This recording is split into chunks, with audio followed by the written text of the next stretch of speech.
There we go. Thanks so much. Let's, first of all, just as I asked Bryn, what is your vision of the counterpoint between the two of you this afternoon? It's sort of... Keep saying hello. There we go. Hi. There we go. Is it on? You're there. Oh. You're there. I think for us, it's more of like a Venn diagram, and we have these interesting intersections. Because I think what I'm trying to argue for is,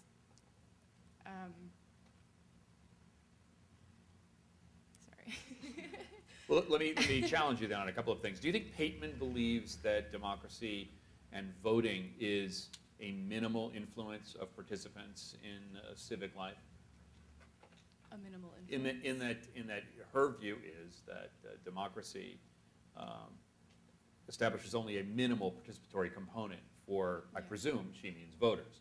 So elections and voting constitutes a minimal participatory threshold for democracy. Yeah. I think the idea that I was getting from that is when you have a true democracy, in every sense of the word, you have the choice to make, you have the choice to vote for who you bring into powers that sort of control the framework of the situation. And then they do all the work. They do all the product development. And so in a similar way in design, there's a framework that a designer then sort of sends out into the world that people can participate in various ways.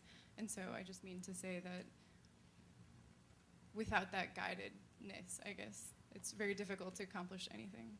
Do you think participation should ebb and flow with the nature of the individual problem, or that it's basically a sign-off, that as long as there's some level of participation, designs are probably better as a result? Yeah, I think sometimes it's used as a marketing tool and just to sell more stuff. It's like, oh, participate in this and join the discussion, but in fact, that's not what happens a lot of the time. But well, yeah, I think let's challenge Fiona then on precisely that point. Are the ideas of the digitarians and the communo-nuclearists, who I actually believe I was a member of back in the 70s, without even knowing it, would you expect that people who self-identify as communo-nuclearists would go to your designs and say, oh, while I'm home, where has this been all my life, or the digitarians similarly, and that they would recognize the designs and that would somehow validate what you've done? Or would you expect them to go to it and say, close, here's how I would modify it, and that the design process would then begin at that point? What do you think? Oh, that would be a shame, actually, because in some ways we tried to make it as we tried to make it as complex as and more sort of based on things that don't add up. We hope that there's not one person would identify with one of those things. In many ways, you should be able to identify with all of them in different ways. So in some ways, it should be seen more as more like a sort of a puzzle. That there are things that you can identify with on one level and you disagree with another. So in some ways, what I'm trying to say is that it's not so straightforward. That you'd go around it and say, well, I identify with that bit's a bit like what I do, but I don't like that bit. And then you go to the other bit, but maybe it's that bit and not that bit. So what we try to do is make a very open but complex set of relationships that people could identify with, but maybe that could also sort of upset the way that they normally think about things. So we hope that there's no sort of classic person in that environment. You don't want anyone to fall in love with any of the environments. Not really. That would scare you. Yeah, I think it would. It would scare. Yeah, Definitely. The message that I'm hearing from your project, Fiona, is some sort of social research that attempts to explore what the preferences of a group on that matrix, the communo-nuclearists or the digitarians, and then saying, all right, based on what we're hearing from our sort of social research of this group, this is what we think the specifications for an environment would be. Now that's a fairly top-down design process where the designers are going, all right, this is our information, this looks like the brief, here's what we come up with. Wouldn't you expect that participatory designs would be a much more ebb and flow, interactive, the participants would be involved all the way along the line, not just at the end when the author and the economist get together at the end of the exhibit and sort of talk about what happened? Well, in many ways, we don't see this as being the end of the project. In many ways, it's the very, very beginning, where it was, for us, it was not, they're not supposed to be seen as a top-down approach at all. In fact, we left them as very open-ended and as blurry as we possibly could.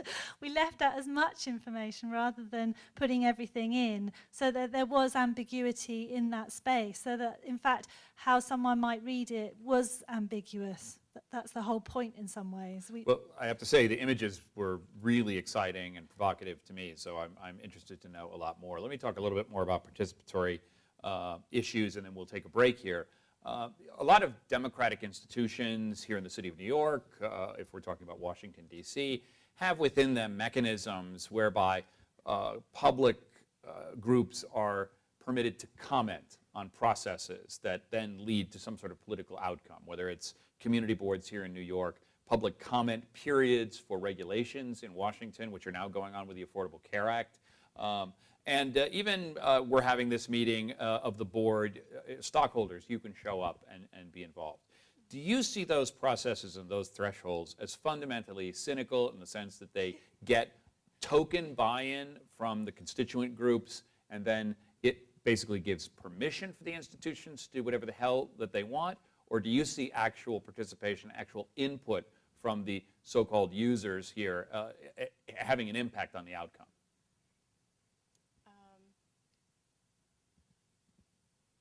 I think they have some sort of say, some sort of input. How would you know that? Any more than you would know whether consumers had an impact on a design that was produced using participatory information?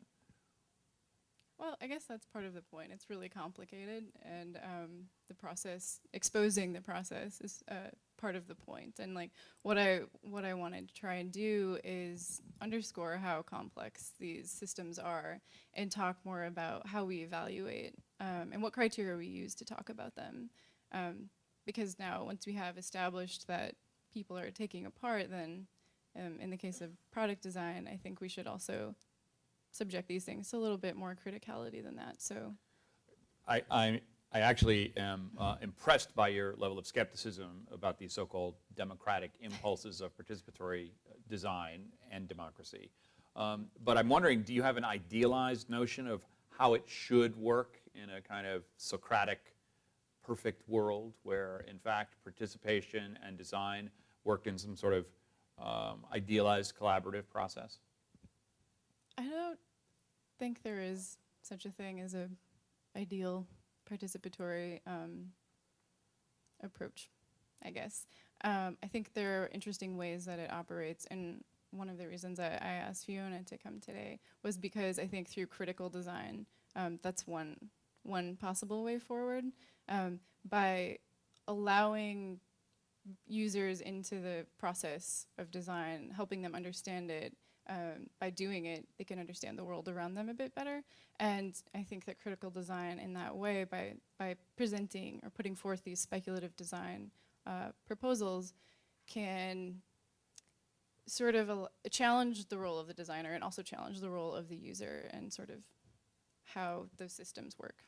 And finally, to you, do you have an idealized notion of participatory collaboration with the users, in the sense that would you invite 10,000 critics over to your studios and just go for it? I'm more cynical about the participation, indeed, and I think that's why in many ways what we're doing with our work is trying to create more distance between design. Design is right in the heart of all of these instruments, and is so very, very close to those processes. It's very hard to step out of a reality. So I guess what we're trying to do, especially this work probably more than our other work, is we really, really want to look at the way that a fictional, a sort of a safe place that you can kind of separate out of and look at something, look back at it, and look at it freshly and give perspective. And when we had our meeting with our so-called experts, it wasn't to sort of participate, it was actually to give distance to and to look at something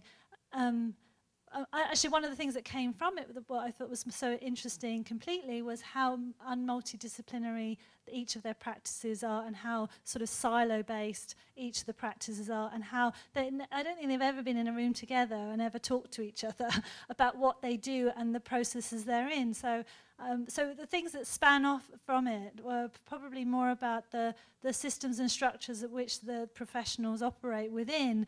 And I think that's something that using design as ways of sort of looking at those to try and sort of open up maybe different models of collaboration rather than participation. So I'm not really into everyone participating in design. I'm more interested in the idea of how we can get really excellent people who are really good at what they do to find ways of collaborating with people who they wouldn't normally collaborate with, professionals and non-professionals, to create more richer environments, and that's not happening. And so in some ways we're trying to jump way upstream from the production right there, making the stuff, right then to the world that object sits within at the very beginning, who's deciding whether if that even exists. So that's kind of what we're trying to look at, and can design through funny little objects do that. Well, as a radio journalist, the idea that you would get a synthetic biologist and an economist to speak together is, I admire that, to be sure. All right, many ways of admiring and experiencing this conference. There's the Twitter wall that we'll experience more of after this break, and also some of the Instagram sketches that are already taking place. Thanks to Tiffany, Lambert, and to Fiona Raby. And we'll see you back here in 15 minutes. Thank you. Thank you. Congratulations.